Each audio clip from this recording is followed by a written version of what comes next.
The origins of Buddhism. Chinese civilization was at least 2,000 years old when it first encountered Buddhism.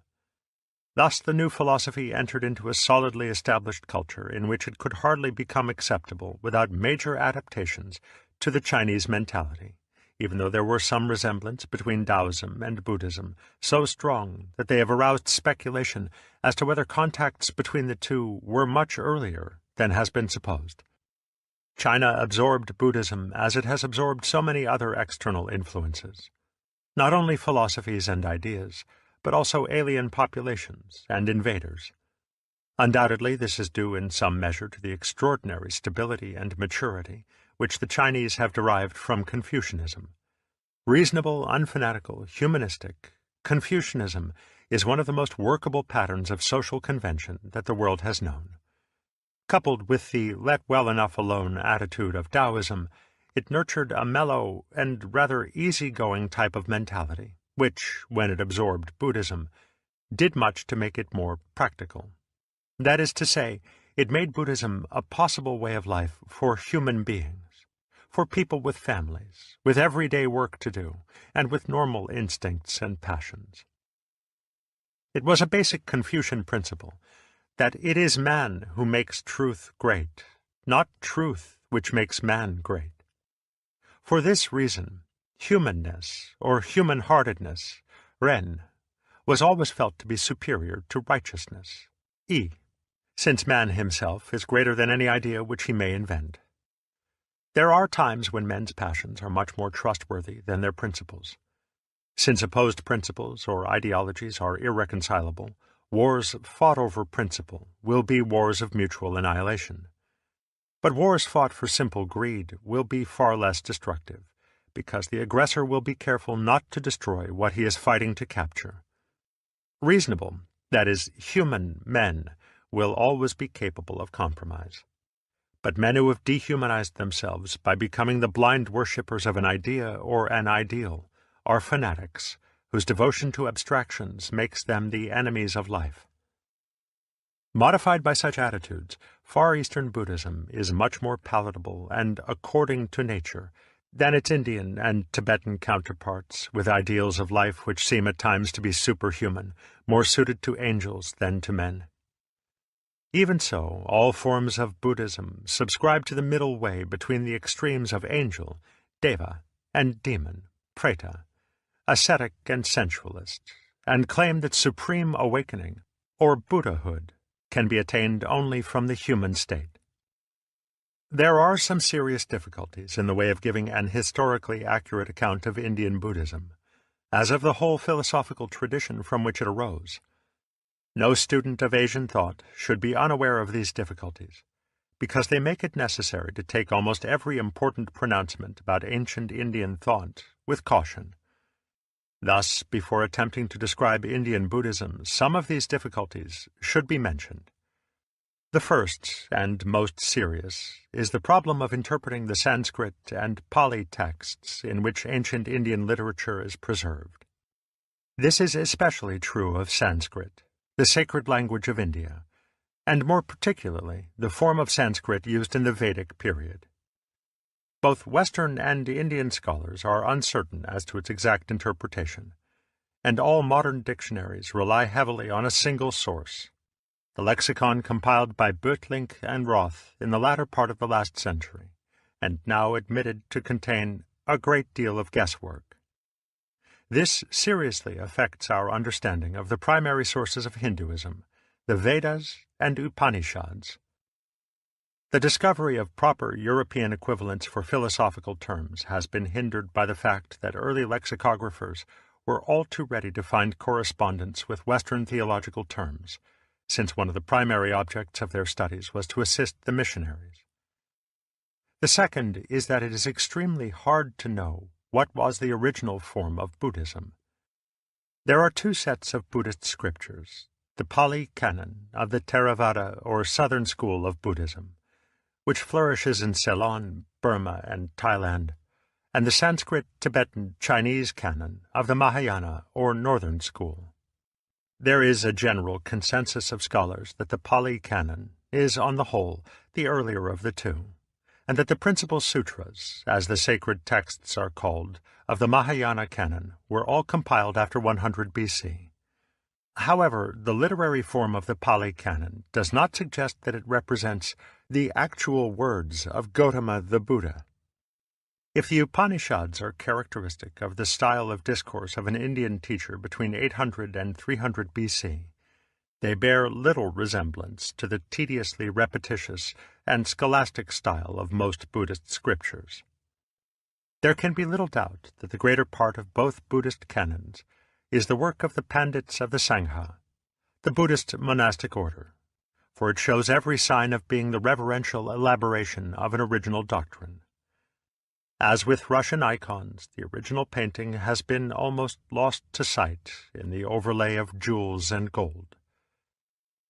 The third is that the Hindu-Buddhist tradition has never had the historical sense of the Hebrew-Christian tradition, so that there are few, if any, marks to indicate the date of a given text. Scriptures were handed down by oral tradition for an interminable period of time before being committed to writing, and it is quite possible that historical references could have been changed to suit the times as the oral form was handed down. Furthermore, a Buddhist monk writing in AD 200 would have no compunction in attributing his own words to the Buddha if he felt sincerely that they were an expression not of personal opinion, but of the supra-personal state of awakening to which he had attained. He would attribute the words to the Buddha as speaking in a spiritual rather than material body. The danger of scholarship is always that, in extreme specialization, it may be unable to see the forest for the trees. But the problem of gaining some idea of the thought of India at the time of the Buddha, 6 centuries before Christ, is not to be solved by careful piecework alone, necessary as this may be. There is, however, enough reliable information to suggest the grand and beautifully ordered form of Upanishadic Hinduism if we do not read it with our noses against the page. Fundamental to the life and thought of India from the very earliest times is the great mythological theme of Atma Yajna, the act of self-sacrifice, whereby God gives birth to the world, and whereby men, following the divine pattern, reintegrate themselves with God. The act by which the world is created is the same act by which it is consummated, the giving up of one's life, as if the whole process of the universe or the type of game in which it is necessary to pass on the ball as soon as it is received. Thus, the basic myth of Hinduism is that the world is God playing hide-and-seek with himself. As Prajapati, Vishnu, or Brahma, the Lord, under many names, creates the world by an act of self-dismemberment, or self-forgetting, whereby the one becomes many, and the single actor plays innumerable parts.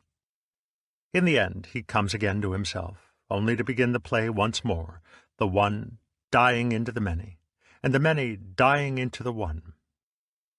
1,000 heads hath Purusha, 1,000 eyes, 1,000 feet. On every side pervading earth, he fills a space 10 fingers wide. This Purusha is all that yet hath been, and all that is to be, the Lord of immortality, that waxes greater still by food. So mighty is his greatness, yea, greater than this is Purusha. All creatures are 1/4 of him, 3/4 eternal life in heaven. When the gods prepared the sacrifice with Purusha as their offering, its oil was spring, the holy gift was autumn, summer was the wood. From that great general sacrifice the dripping fat was gathered up. He formed the creatures of the air, and animals both wild and tame. When they divided Purusha, how many portions did they make? What did they call his mouth, his arms? What did they call his thighs and feet? The Brahman caste was his mouth. Of both his arms was the Rajanya, Kshatriya caste made. His thighs became Vaishya. From his feet the Shudra was produced. The moon was gendered from his mind, and from his eye the sun had birth. Indra and Agni from his mouth were born, and Vayu from his breath. Forth from his navel came mid-air. The sky was fashioned from his head, earth from his feet, and from his ear, the regions. Thus they formed the worlds. The 1,000 heads, eyes, and feet of the Purusha are the members of men and other beings. For the point is that that which knows in and through every individual is God himself, the Atman, or self of the world. Every life is a part or role in which the mind of God is absorbed, somewhat as an actor absorbs himself in being Hamlet, and forgets that in real life he is Mr. Smith. By the act of self-abandonment, God becomes all beings, yet at the same time does not cease to be God. All creatures are 1/4 of him, 3/4 eternal life in heaven.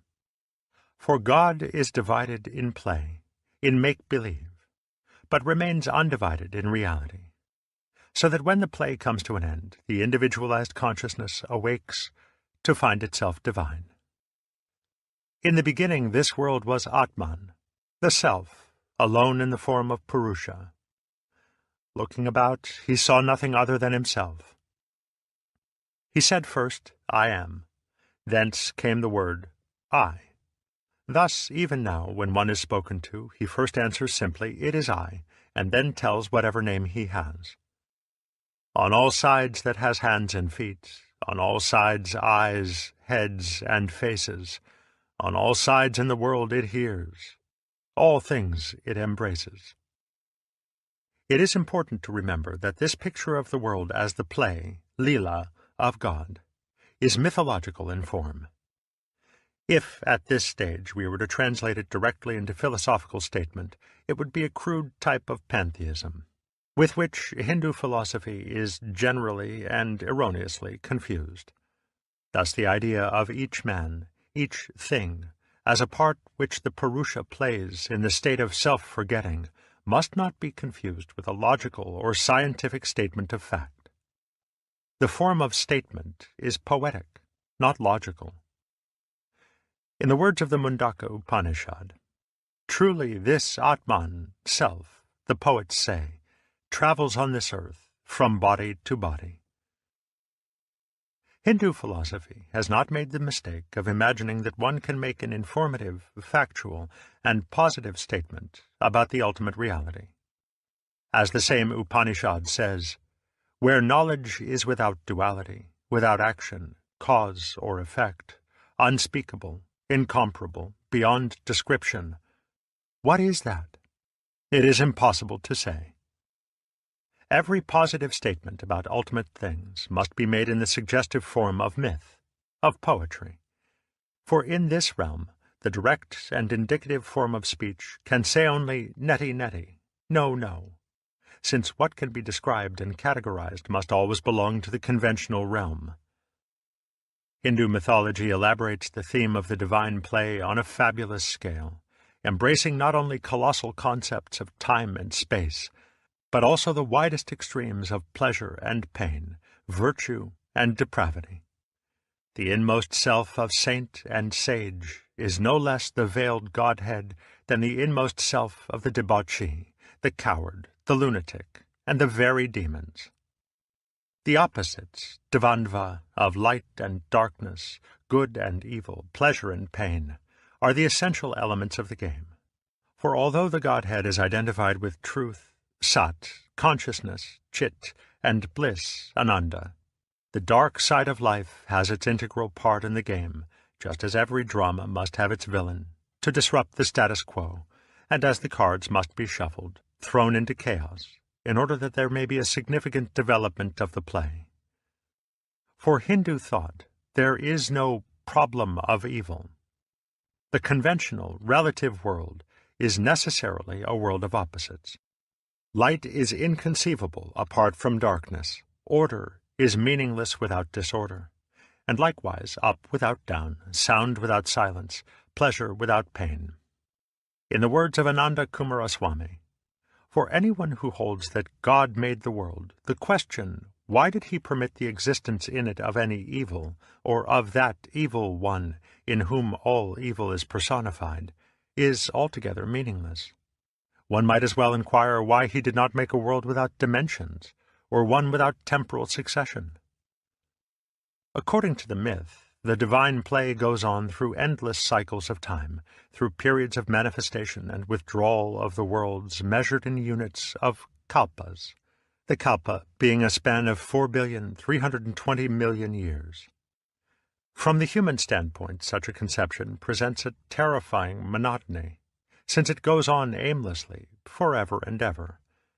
But from the divine standpoint, it has all the fascination of the repetitious games of children, which go on, because time has been forgotten, and has reduced itself to a single, wondrous instant. The foregoing myth is not the expression of a formal philosophy, but of an experience or state of consciousness which is called moksha, or liberation. On the whole, it is safer to say that Indian philosophy is primarily this experience. It is only quite secondarily a system of ideas which attempt to translate the experience into conventional language. At root, then, the philosophy becomes intelligible only by sharing the experience, which consists of the same type of non-conventional knowledge found in Taoism. It is also termed Atma-jnana, self-knowledge, or Atma-bodha, self-awakening, since it may be considered as the discovery of who or what I am when I am no longer identified with any role or conventional definition of the person. Indian philosophy does not describe the content of this discovery, except in mythological terms, using the phrase I am Brahman, Aham Brahman, or that art thou, Tattvam Asi, to suggest that self-knowledge is a realization of one's original identity with God. But this does not imply what claiming to be God means in a Hebrew-Christian context, where mythical language is ordinarily confused with factual language, so that there is no clear distinction between God as described in the terms of conventional thought and God as he is in reality. A Hindu does not say, I am Brahman, with the implication that he is, personally, in charge of the whole universe, and informed as to every detail of its operation.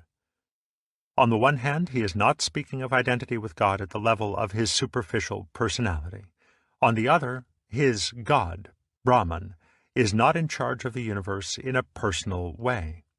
He does not know and act in the manner of a person, since he does not know the universe in terms of conventional facts, nor act upon it by means of deliberation, effort, and will.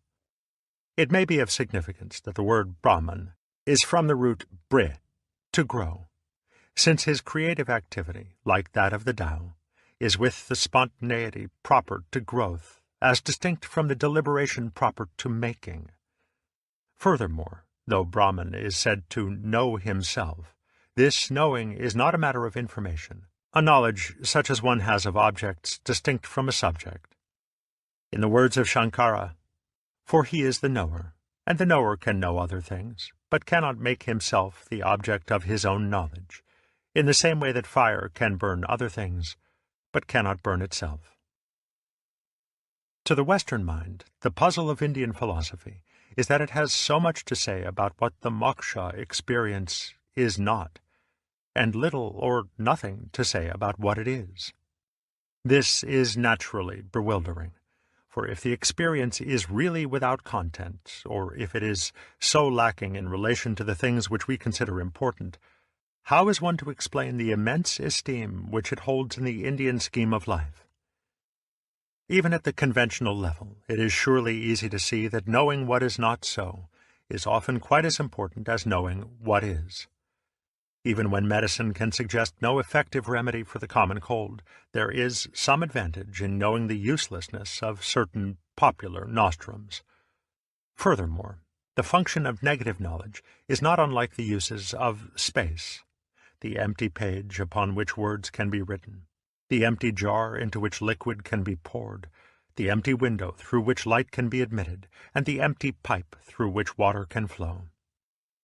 Obviously, the value of emptiness lies in the movements it permits, or in the substance which it mediates and contains. But the emptiness must come first. This is why Indian philosophy concentrates on negation, on liberating the mind from the concepts of truth. It proposes no idea, no description of what is to fill the mind's void, because the idea would exclude the fact, somewhat as a picture of the sun on the window pane would shut out the true sun's light. Whereas the Hebrews would not permit an image of God in wood or stone, the Hindus will not permit an image of thought, unless it be so obviously mythological as not to be mistaken for the reality. Therefore, the practical discipline, sadhana, of the way of liberation is a progressive disentanglement of one's self, Atman, from every identification. It is to realize that I am not this body, these sensations, these feelings, these thoughts, this consciousness. The basic reality of my life is not any conceivable object. Ultimately, it is not even to be identified with any idea, as of God or Atman. In the words of the Mandukya Upanishad, it is that which is conscious neither of the subjective nor of the objective, nor of both, which is neither simple consciousness, nor undifferentiated sentience, nor mere darkness. It is unseen, without relations, incomprehensible, uninferable, and indescribable, the essence of self-consciousness, the ending of Maya. The Atman is to our total consciousness what the head is to the sense of sight, neither light nor darkness, neither full nor empty, only an inconceivable beyond.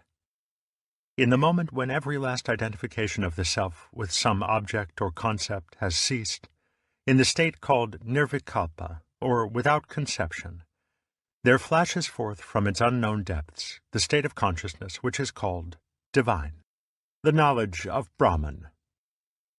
Translated into conventional and, let it be repeated, mythopoetic language, the knowledge of Brahman is represented as the discovery that this world, which seemed to be many, is in truth one, that all is Brahman, and that all duality is falsely imagined. Taken as statements of fact, such utterances are logically meaningless and convey no information. Yet they seem to be the best possible expression in words of the experience itself, though it is as if in the moment of saying the last word the tongue were paralyzed by its own revelation and compelled to babble nonsense or be silent. Moksha is also understood as liberation from Maya, one of the most important words in Indian philosophy, both Hindu and Buddhist. For the manifold world of facts and events is said to be Maya, ordinarily understood as an illusion, which veils the one underlying reality of Brahman. This gives the impression that moksha is a state of consciousness in which the whole varied world of nature vanishes from sight, merged in a boundless ocean of vaguely luminous space. Such an impression should be dismissed at once, for it implies a duality, an incompatibility between Brahman and Maya, which is against the whole principle of Upanishadic philosophy. For Brahman is not one as opposed to many, not simple as opposed to complex. Brahman is without duality, Advaita, which is to say without any opposite, since Brahman is not in any class or, for that matter, outside any class.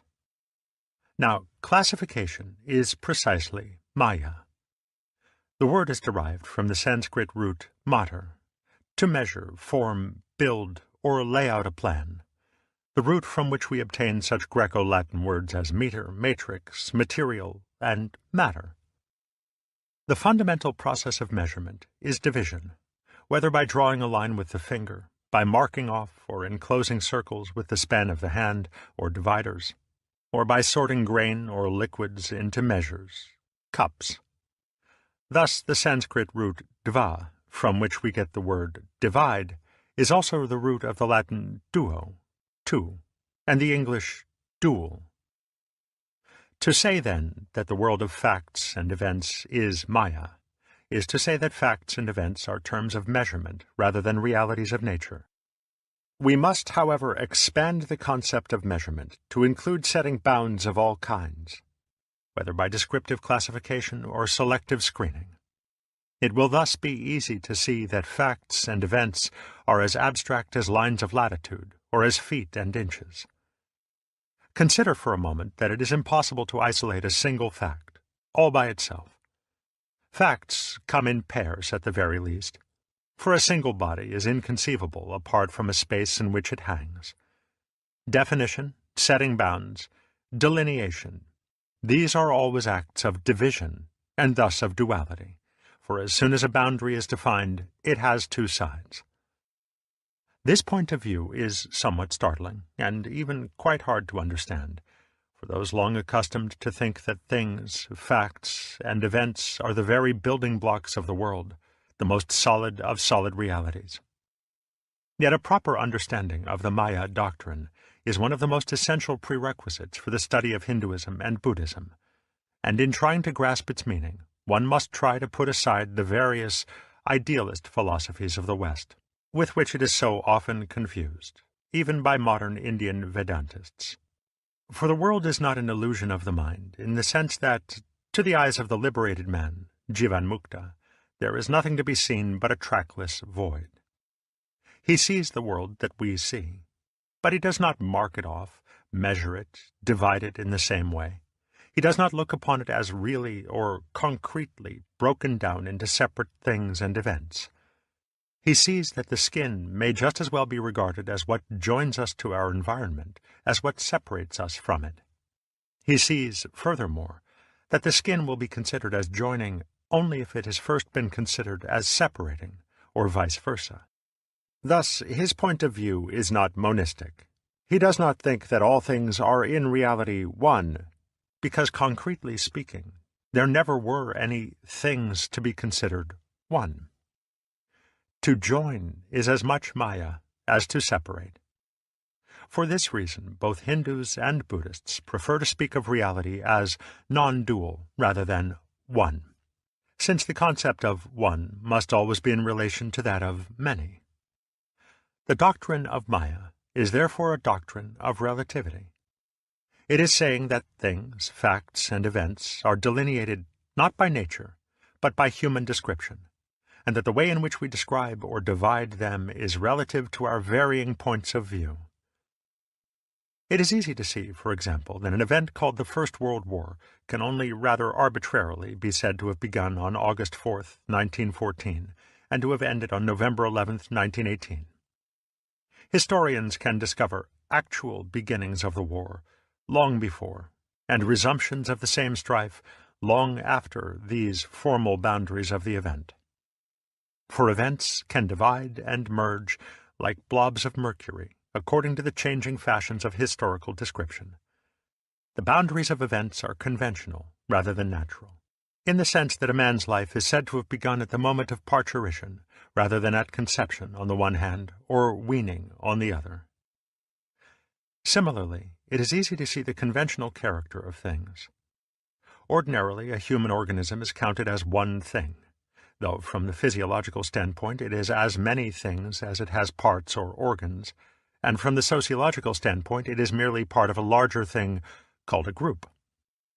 Certainly, the world of nature abounds with surfaces and lines, with areas of density and vacuity, which we employ in marking out the boundaries of events and things. But here again, the Maya doctrine asserts that these forms, rupa, have no own being, or self-nature, svabhava. They do not exist in their own right, but only in relation to one another, as a solid cannot be distinguished save in relation to a space. In this sense, the solid and the space, the sound and the silence, the existent and the non-existent, the figure and the ground, are inseparable, interdependent, or mutually arising, and it is only by Maya, or conventional division, that they may be considered apart from one another. Indian philosophy also thinks of rupa, or form, as Maya, because it is impermanent. Indeed, when Hindu and Buddhist texts speak of the empty or illusory character of the visible world of nature, as distinct from the conventional world of things, they refer precisely to the impermanence of its forms. Form is flux, and thus Maya, in the slightly extended sense that it cannot be firmly marked down or grasped. Form is Maya when the mind attempts to comprehend and control it in the fixed categories of thought, that is, by means of names, nama, and words. For these are precisely the nouns and verbs by means of which the abstract and conceptual categories of things and events are designated. To serve their purpose, names and terms must of necessity be fixed and definite like all other units of measurement. But their use is, up to a point, so satisfactory that man is always in danger of confusing his measures with the world so measured, of identifying money with wealth, fixed convention with fluid reality. But to the degree that he identifies himself and his life with these rigid and hollow frames of definition, he condemns himself to the perpetual frustration of one trying to catch water in a sieve. Thus Indian philosophy speaks constantly of the unwisdom of pursuing things, of striving for the permanence of particular entities and events, because it sees in all this nothing more than an infatuation with ghosts, with the abstract measures of the mind, manas. Maya is, then, usually equated with nama-rupa, or name and form, with the mind's attempt to grasp the fluid forms of nature in its mesh of fixed classes. But when it is understood that form is ultimately void, in the special sense of ungraspable and immeasurable, the world of form is immediately seen as Brahman rather than Maya. The formal world becomes the real world in the moment when it is no longer clutched, in the moment when its changeful fluidity is no longer resisted. Hence it is the very transitoriness of the world which is the sign of its divinity, of its actual identity, with the invisible and immeasurable infinity of Brahman. This is why the Hindu-Buddhist insistence on the impermanence of the world is not the pessimistic and nihilistic doctrine which Western critics normally suppose it to be. Transitoriness is depressing only to the mind which insists upon trying to grasp, but to the mind which lets go and moves with the flow of change, which becomes, in Zen Buddhist imagery, like a ball in a mountain stream, the sense of transience or emptiness becomes a kind of ecstasy. This is perhaps why, in both East and West, impermanence is so often the theme of the most profound and moving poetry. So much so that the splendor of change shines through even when the poet seems to resent it the most. Tomorrow and tomorrow and tomorrow creeps in this petty pace from day to day to the last syllable of recorded time, and all our yesterdays have lighted fools the way to dusty death. Out, out, brief candle, life's but a walking shadow, a poor player that struts and frets his hour upon the stage, and then is heard no more. It is a tale told by an idiot, full of sound and fury, signifying nothing. Stated thus, as R.H. Blyth observes, it seems not so bad after all. In sum, then, the Maya doctrine points out, firstly, the impossibility of grasping the actual world in the mind's net of words and concepts, and secondly, the fluid character of those very forms which thought attempts to define. The world of facts and events is altogether nama, abstract names, and rupa, fluid form. It escapes both the comprehension of the philosopher and the grasp of the pleasure-seeker like water from a clutching fist. There is even something deceptive in the idea of Brahman as the eternal reality underlying the flux, and of the Atman as the divine ground of human consciousness. For insofar as these are concepts, they are as incapable of grasping the real as any other. It is precisely this realization of the total elusiveness of the world which lies at the root of Buddhism. This is the special shift of emphasis, which more than anything else distinguishes the doctrine of the Buddha from the teaching of the Upanishads, which is the raison d'etre for the growth of Buddhism as a distinct movement in Indian life and thought. For Gautama, the awakened one, or Buddha, died circa 545 BC, lived at a time when the major Upanishads were already in existence, and their philosophy must be seen as the point of departure for his own teaching. It would be a serious mistake, however, to look upon the Buddha as the founder or reformer of a religion which came into being as some kind of organized revolt against Hinduism. For we are speaking of a time when there was no consciousness of religions, when such terms as Hinduism or Brahmanism would have meant nothing. There was simply a tradition, embodied in the orally transmitted doctrine of the Vedas and Upanishads, a tradition that was not specifically religious in that it involved a whole way of life, and concerned everything from the methods of agriculture to the knowledge of the ultimate reality. The Buddha was acting in full accord with this tradition when he became a rishi, or forest sage, who had abandoned the life of the householder and divested himself of caste in order to follow a way of liberation. As with every other rishi, the method of his way of liberation had certain characteristic features, and his doctrine contained criticisms of men's failure to practice the tradition which they professed. Furthermore, he was being entirely traditional in his abandonment of caste, and in accepting a following of casteless and homeless students. For the Indian tradition, even more than the Chinese, specifically encourages the abandonment of the conventional life at a certain age, after the duties of family and citizenship have been fulfilled.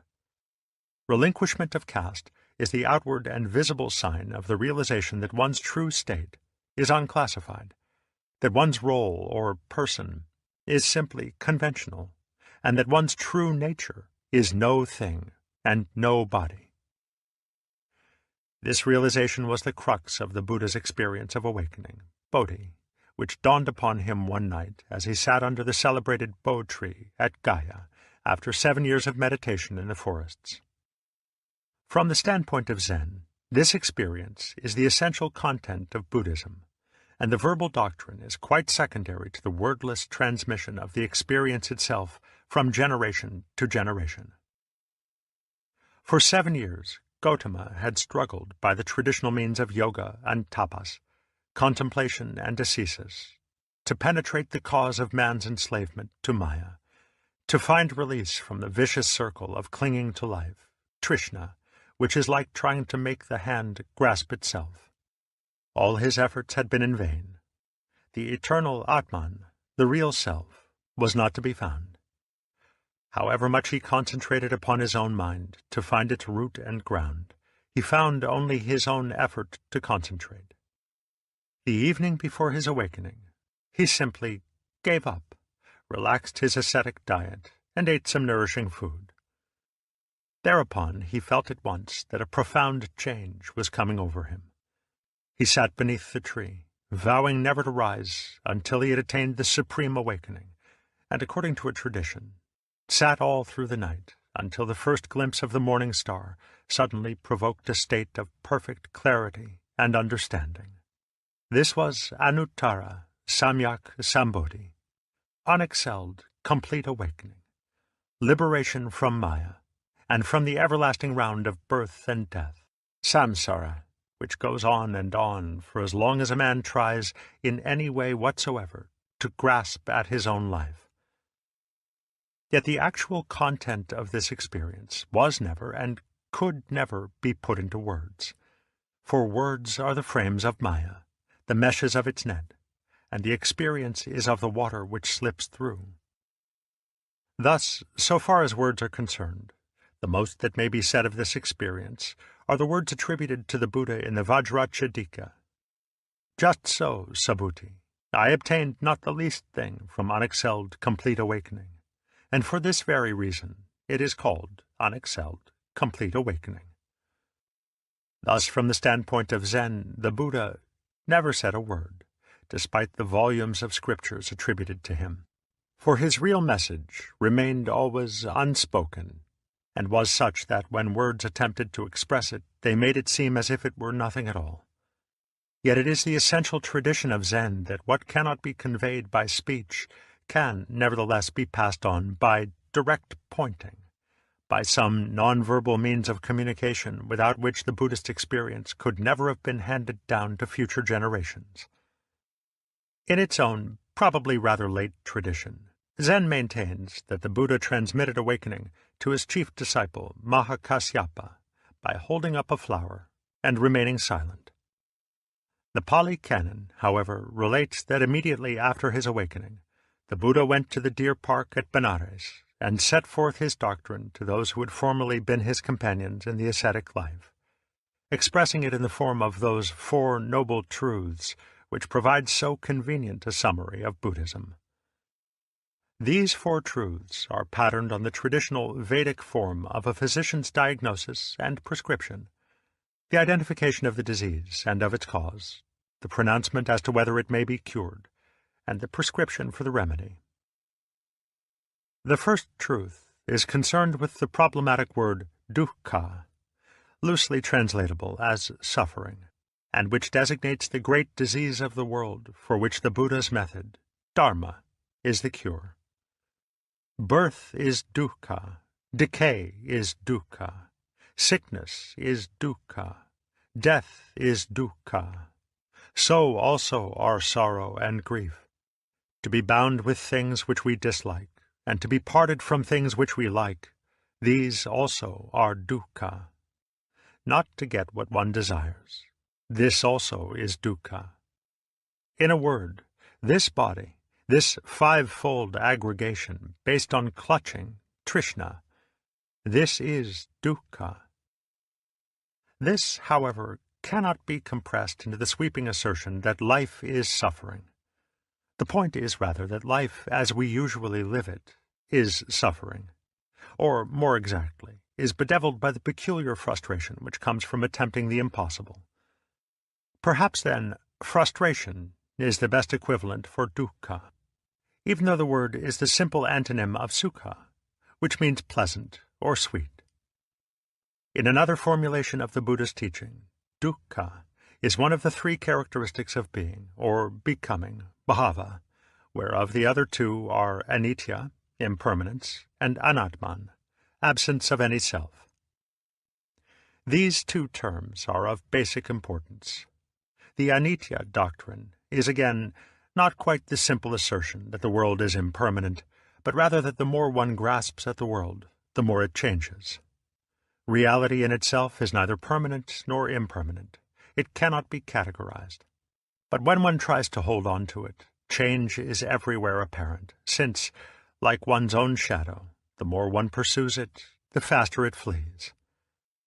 In the same way, the anatman doctrine is not quite the bald assertion that there is no real self, atman, at the basis of our consciousness.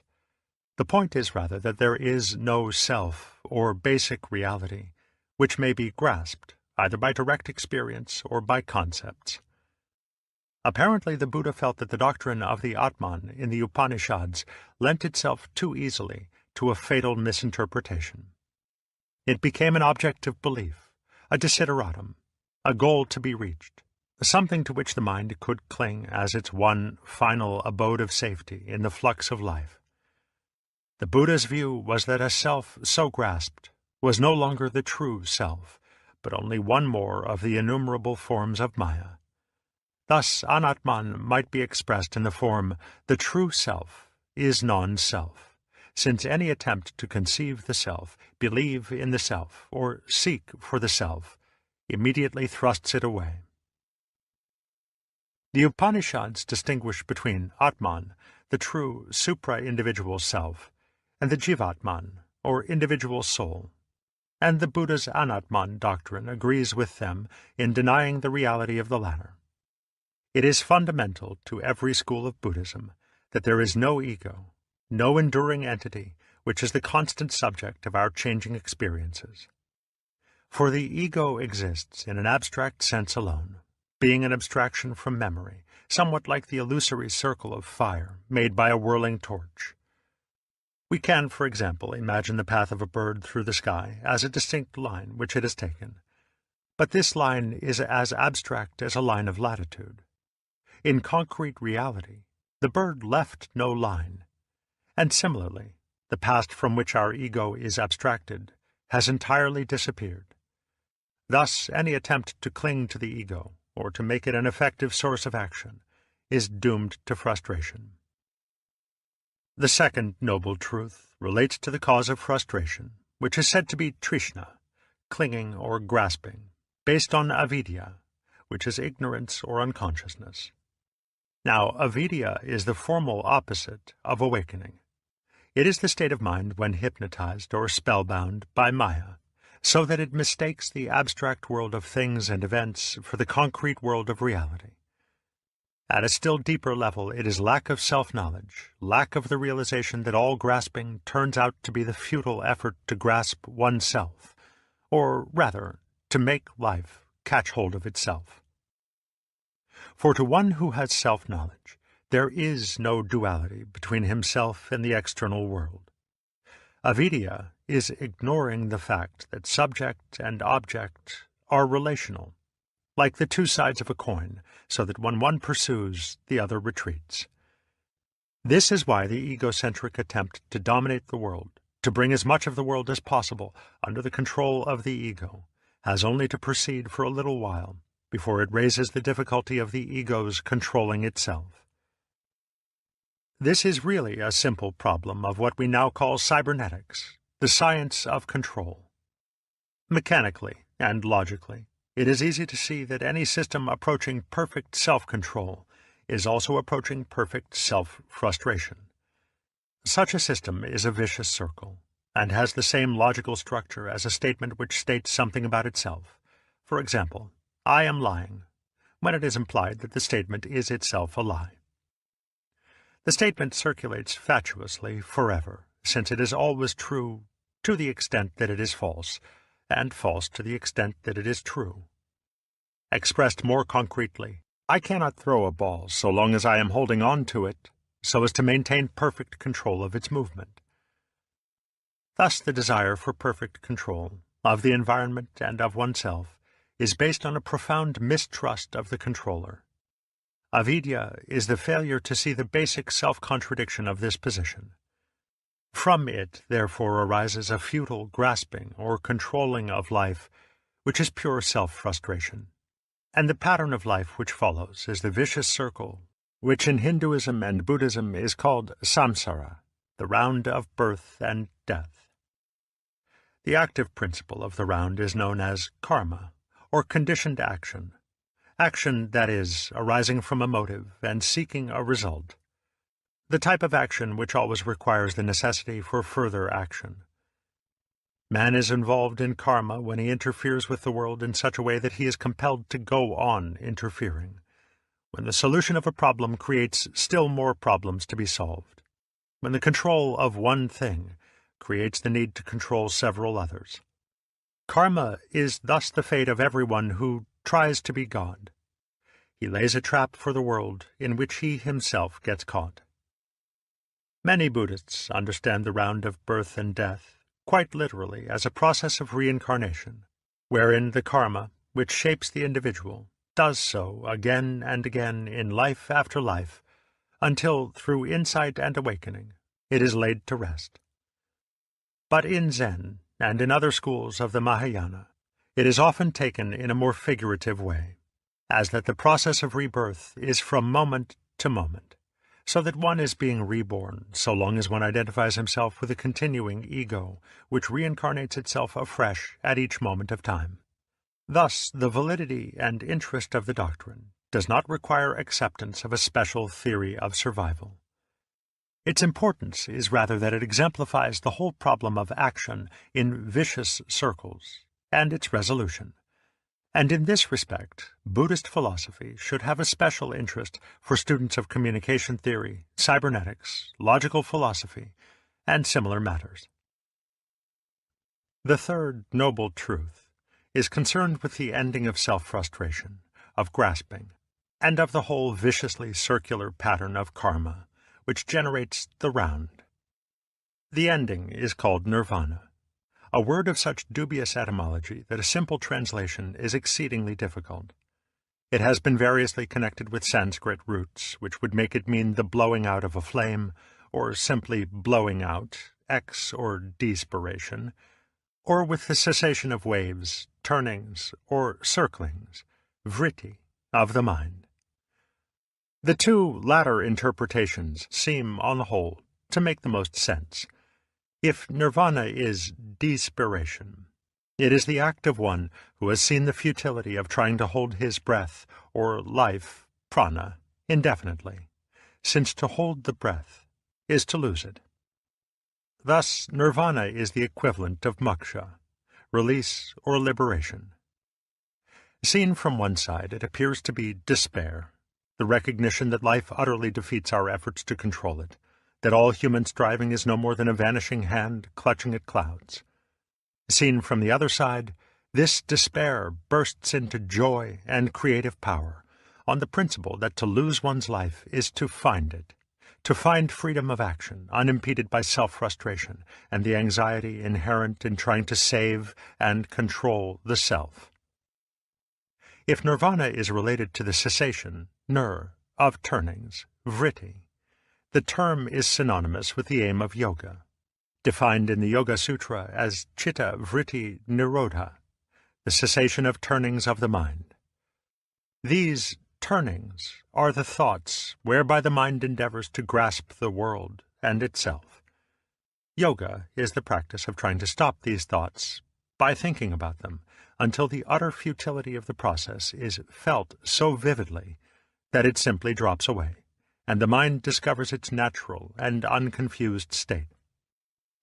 It is obvious, however, that both etymologies give us the same essential meaning. Nirvana is the way of life which ensues when clutching at life has come to an end. Insofar as all definition is clutching, nirvana is necessarily indefinable. It is the natural, unself-grasped state of the mind. And here, of course, the mind has no specific meaning, for what is not grasped is not known in the conventional sense of knowledge. More popularly and literally understood, nirvana is the disappearance of the being from the round of incarnations, not into the state of annihilation, but simply into a state escaping definition, and thus immeasurable and infinite. To attain nirvana is also to attain Buddhahood, awakening. But this is not attainment in any ordinary sense, because no acquisition and no motivation are involved. It is impossible to desire nirvana, or to intend to reach it, for anything desirable or conceivable as an object of action is, by definition, not nirvana. Nirvana can only arise unintentionally, spontaneously, when the impossibility of self-grasping has been thoroughly perceived. A Buddha, therefore, is a man of no rank. He is not above, like an angel. He is not below, like a demon. He does not appear anywhere in the 6 divisions of the round, and it would be mistaken to think of him as superior to the angels, for the law of the round is that what goes up must come down, and vice versa. He has transcended all dualities whatsoever, and thus it would mean nothing to him to think of himself as a superior person or a spiritual success. The 4th noble truth describes the 8-fold path of the Buddha's Dharma, that is, the method or doctrine whereby self-frustration is brought to an end. Each section of the path has a name preceded by the word samyak, Pali sama, which has the meaning of perfect or complete. The first 2 sections have to do with thought, the following 4 have to do with action, and the final 2 have to do with contemplation or awareness. We therefore have 1. Samyak drishti, or complete view, 2. Samyak samkalpa, or complete understanding, 3. Samyak vak, or complete, that is, truthful speech, 4. Samyak karmanta, or complete action, 5. Samyak ajiva, or complete vocation, 6. Samyak vyayama, or complete application, 7. Samyak smriti, or complete recollectedness, 8. Samyak samadhi, or complete contemplation. Without discussing these sections in detail, it may simply be said that the first 2 are concerned with a proper understanding of the doctrine and of the human situation. In some ways, the first section, Complete View, contains all the others, since the method of Buddhism is above all the practice of clear awareness, of seeing the world, yata bhutam, just as it is. Such awareness is a lively attention to one's direct experience, to the world as immediately sensed, so as not to be misled by names and labels. Samyak Samadhi, the last section of the path, is the perfection of the first. signifying pure experience, pure awareness, wherein there is no longer the dualism of the knower and the known. The sections dealing with action are often misunderstood because they have a deceptive similarity to a system of morals. Buddhism does not share the Western view that there is a moral law, enjoined by God or by nature, which it is man's duty to obey. The Buddha's precepts of conduct, abstinence from taking life, taking what is not given, exploitation of the passions, lying, and intoxication, are voluntarily assumed rules of expediency, the intent of which is to remove the hindrances to clarity of awareness. Failure to observe the precepts produces bad karma, not because karma is a law or moral retribution, but because all motivated and purposeful actions, whether conventionally good or bad, are karma, insofar as they are directed to the grasping of life. Generally speaking, the conventionally bad actions are rather more grasping than the good, but the higher stages of Buddhist practice are as much concerned with disentanglement from good karma as from bad. Thus, complete action is ultimately free, uncontrived, or spontaneous action, in exactly the same sense as the Taoist Wu Wei. Smriti, recollectedness, and samadhi, contemplation, constitute the section dealing with the life of meditation, the inner mental practice of the Buddha's way. Complete recollectedness is a constant awareness or watching of one's sensations, feelings, and thoughts, without purpose or comment. It is a total clarity and presence of mind, actively passive, wherein events come and go like reflections in a mirror. Nothing is reflected except what is.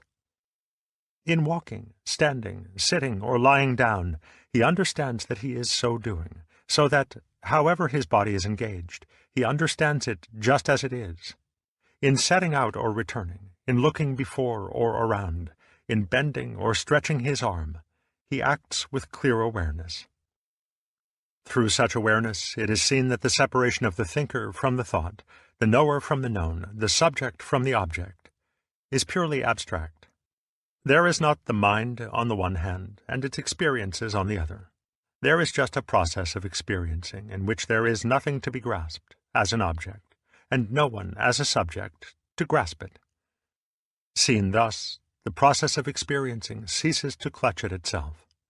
Thought follows thought without interruption. That is, without any need to divide itself from itself, so as to become its own object. Where there is an object, there thought arises. Is then the thought one thing and the object another? No.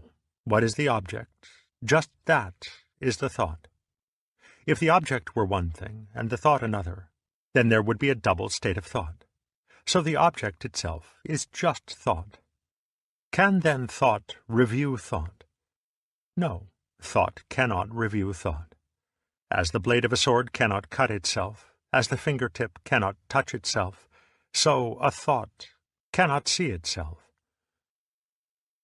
This non-duality of the mind, in which it is no longer divided against itself, is samadhi, and because of the disappearance of that fruitless threshing around of the mind to grasp itself, samadhi is a state of profound peace.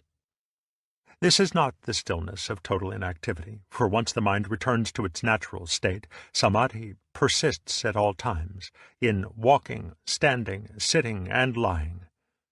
But from the earliest times, Buddhism has especially emphasized the practice of recollectedness and contemplation while sitting. Most images of the Buddha show him in the posture of sitting meditation, in the particular attitude known as Padmasana, the posture of the lotus, with the legs crossed and the feet resting, soles upward, upon the thighs. Sitting meditation is not, as is often supposed, a spiritual exercise, a practice followed for some ulterior object. From a Buddhist standpoint, it is simply the proper way to sit, and it seems perfectly natural to remain sitting so long as there is nothing else to be done, and so long as one is not consumed with nervous agitation. To the restless temperament of the West, sitting meditation may seem to be an unpleasant discipline, because we do not seem to be able to sit just to sit, without qualms of conscience, without feeling that we ought to be doing something more important to justify our existence. To propitiate this restless conscience, sitting meditation must therefore be regarded as an exercise, a discipline with an ulterior motive.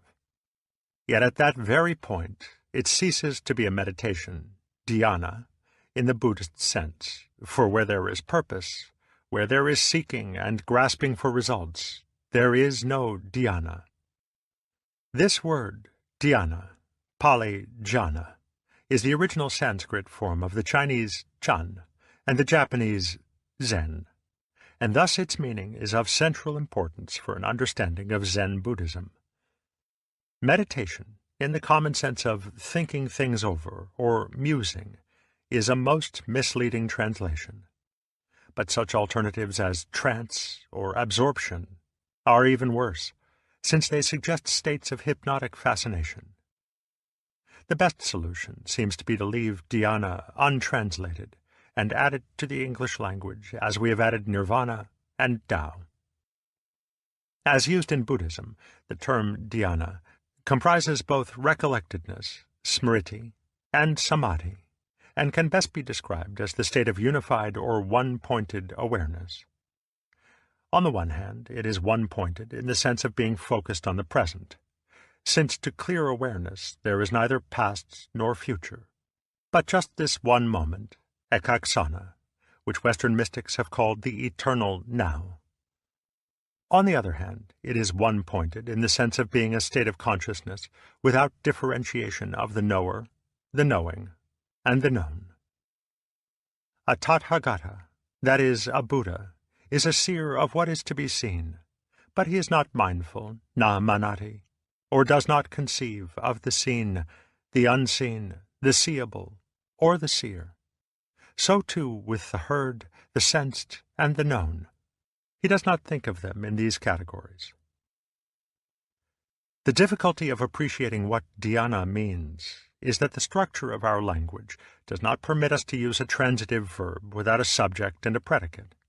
When there is knowing, grammatical convention requires that there must be someone who knows and something which is known.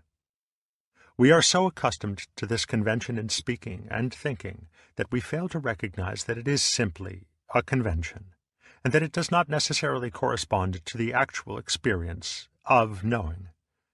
Thus, when we say a light flashed, it is somewhat easier to see through the grammatical convention and to realize that the flashing is the light. But dhyana, as the mental state of the liberated or awakened man, is naturally free from the confusion of conventional entities with reality.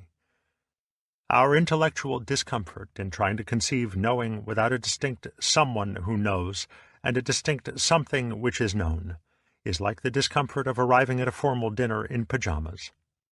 The error is conventional, not existential. Once again, therefore, we see how convention, how the maya of measurement and description populates the world with those ghosts which we call entities and things. So hypnotic, so persuasive is the power of convention that we begin to feel these ghosts as realities, and make of them our loves, our ideals, our prized possessions. But the anxiety-laden problem of what will happen to me when I die is, after all, like asking what happens to my fist when I open my hand, or where my lap goes when I stand up. Perhaps, then, we are now able to understand the celebrated summary of the Buddha's doctrine given in the Visuddhimagga. Suffering alone exists, none who suffer. The deed there is, but no doer thereof.